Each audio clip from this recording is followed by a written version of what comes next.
So we are ready to do our first coat of paint, the first of many. I've got my nitrile gloves here. You can use latex gloves or whatever's comfortable for you. The idea is that we don't want to handle the vinyl with our bare hands because that will leave fingerprints. So I have my thoroughly washed and dried parts. I'm going to pull out the plugs that I added when I was doing the wash, because I'm going to need that opening to help me when I'm painting, to help stabilize the limb. Okay, and the head's already good to go. Let's paint. So we are ready to start the base coat. What you'll need for this coat is Flesh 08 Genesis Heat Set Paint,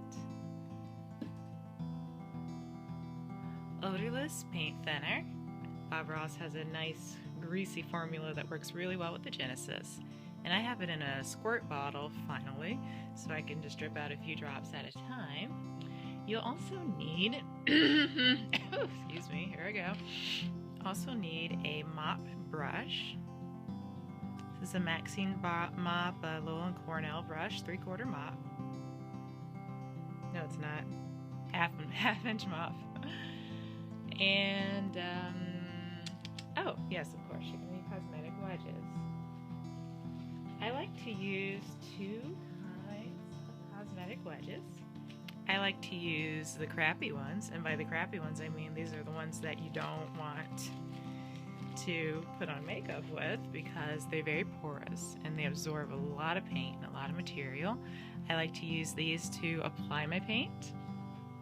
And then I like to use my good ones for okay, the good ones for taking the paint back off. So we're gonna put the paint on and then pounce it off. I get these from CVS, and you will not believe this, but yesterday I went to 3 CVS stores trying to find these wedges, and finally the last store I visited had them. I like them because they're latex free. They are not very porous like the cheap ones. So they help you to take off paint without soaking up tons and tons of paint. They're nice and smooth. They don't have any weird creases in them. And they're big, so I can cover a big area in a short amount of time. And as you know, anything that makes me work faster, I love it. So that is why I went to 3 different CVS stores to get these wedges. Okay, so we are ready to get started. So I want to try to make enough of the base coat to cover the whole doll. So I'm going to put plenty of paint thinner in here. It's a nice thin layer. And then one of my Flesh 08 paints. So I'm not sure what happened here, but at some point the recipe for Flesh 08 changed, because this one is really peachy and this one is more creamy. So I'm not sure what's up with that. I just need to make sure I'm consistent. So I have more of the creamy one, so that's the one I'm going to use for my base coat layer. But I do like the peachy one for the complexion layer, so I guess it's kind of a good thing to have options. I'm going to take my mop brush, moisten it in the thinner, and use that to lather out some of the paint. I'm making a mess already. I got a flu shot yesterday and a tetanus shot. So both of my arms hurt right now, but the tetanus shot is in my left arm and it hurts the most. Unfortunately, I'm right-handed, so I'm still functioning. But I kind of make messes at times. So like I said, I want to make a lot, so I'm going to add more thinner. Now I'm trying to create what the tutorials would call that watercolor consistency, but I don't want it to be see-through necessarily. I want to be able to apply some color, just not a ton of it. Okay, so I'm feeling pretty good about that color. I'm going to take one of these crappy sponges and just pluck off the corners if I can find my tweezers. Wait, aha, okay. Tweezers. Okay, so I'm gonna get this out of the way because I don't want to drop chunks of sponge into the paint. So you don't really have to pluck it that much. What I like to get rid of are the straight edges because those will leave a pattern on the doll. So I'm just going to quickly rip these corners off.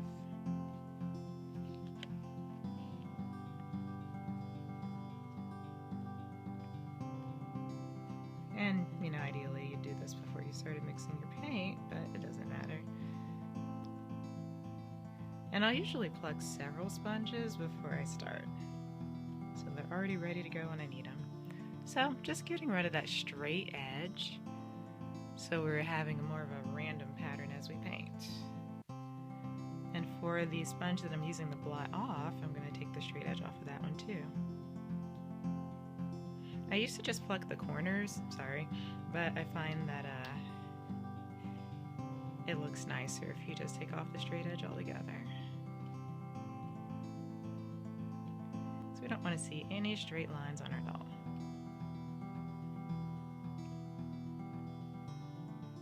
Alright, so we are ready to go. And what I like to do to help me hold on to it is to use a wooden dowel. I mean, this thing looks more like a chopstick. It came with the fluff. Wooden dowel. Get them from any arts and crafts store. And I like to force it down into the limb. And I'm even straightening the knee a little bit so I can get that dowel further in there. This allows me to hold on to the leg without having to touch the area that we're painting. So that's always a very good thing. I'm also, before we start painting, I'm going to dust this off. This has been drying for a little while, and though it wasn't exposed to air, it shouldn't be too dusty, but it's always good to dust off the piece before you start painting. Anything that's on it will get painted in place, so we want a nice clean surface to work from. Okay, so I'm going to start with my grabby sponge. Mix up the paint, apply some to the tip of that sponge. And apply it heavily because the goal is to slosh the paint on and do it fast. Now my brush is a little drier because the sponge absorbed some of the color off of it. So before I paint the big areas, I'm going to use this mop to dab the paint into the creases. And there are many, many creases. This is definitely going to make me crazy, but it's going to be beautiful. We want to get everything, right? This is a base coat layer, so we don't want to leave any area unpainted.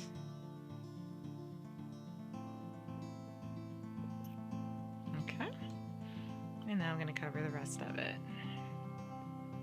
So you can see really nicely under the lighting that I'm working in where I've covered it with paint. Because the paint thinner makes it shiny and we can see it. Okay, so while I'm doing that, let's talk about why are we even doing this. So the base coat layer, and sorry my voice sounds like I'm riding a horse right now because I'm jolting my body trying to pounce this stuff on. The base coat layer protects the vinyl from future painting steps. So blue paint is extremely staining to vinyl, so if you were to ever put blue paint on just a naked vinyl kit, it's going to absorb right into the vinyl and never ever come off again. So the base coat gives us a buffer layer between our veining steps and our mottling steps and the original vinyl. So it makes the paint more movable as well as prevents it from absorbing into the vinyl. Okay, so that is that. We've got a nice coating of paint. And if you like for your doll to have a lot of irregularities in the painting, if you like it to look darker in some spots and lighter in some spots, then maybe you stop here. I would like a smoother layer, so I'm going to go back and blot this stuff off. Okay, so I'm still working this base coat layer. One thing that I realized is that my normal mop brush is not soft enough to get down in the deep creases that are on these Reborn kits. So I'm actually going to set this guy aside, and I happen to have another 1/2 inch mop. This one's by Artist Loft. The bristles are much longer and much softer, And what I love is I can dab it right on those creases. It has a nice shape for it too, and it really draws the paint right out of there. So this is going to be my go-to for the Reborn kits because these creases are very deep, and the last thing we want to see is paint getting clogged up in there and ruining the look.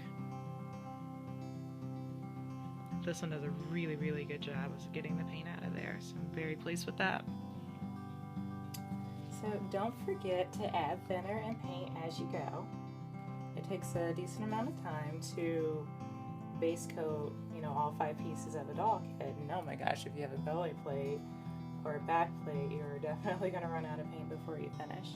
So be sure to take the time to re-moisturize or rehydrate your paint if it's starting to dry in the well, and to simply add more if you're starting to run out.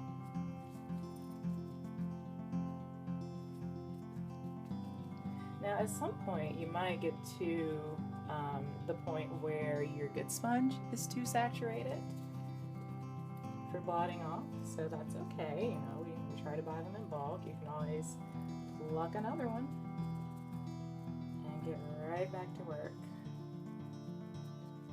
There's a hair there. That's so gross. Ugh. What? Yeah, and you don't want hairs to get stuck to your painting. That is quite possibly my hair. There's your hairnet. But I also have my rooting station right at the other table here.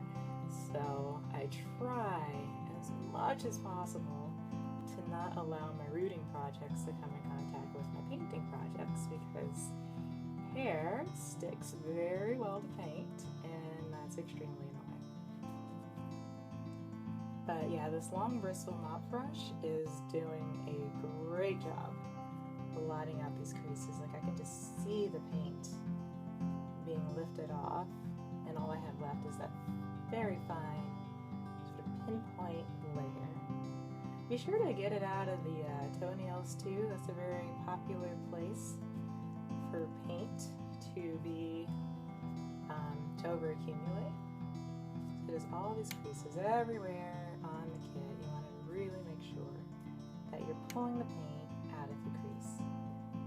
And before we bake this, be sure to inspect the piece, and I'll show you how to do that in a minute. So once it's dry, you have the best view of what it's going to look like when it's cured. So I'm going to make sure you pay very close attention to how it dried, and if anything is looking chalky or too dark or too whatever, that will be the time to correct that painting. Rule number 6 of reborning: never ever ever put something in the oven that you don't like. When I was first getting started, I had a tendency to mess up a layer and then think to myself, oh, I can fix that later. Oh, that won't be so noticeable once I do the blah blah blah layer. That is not the case. If it doesn't look good now, it is never ever gonna look any better. So make sure that you carefully inspect your pieces before you bake them, and that you never put anything in the oven that you don't like. Okay, so the head is a very large area to cover, so let's zoom in and I'll show you my little trick for getting an even coat of paint on the head.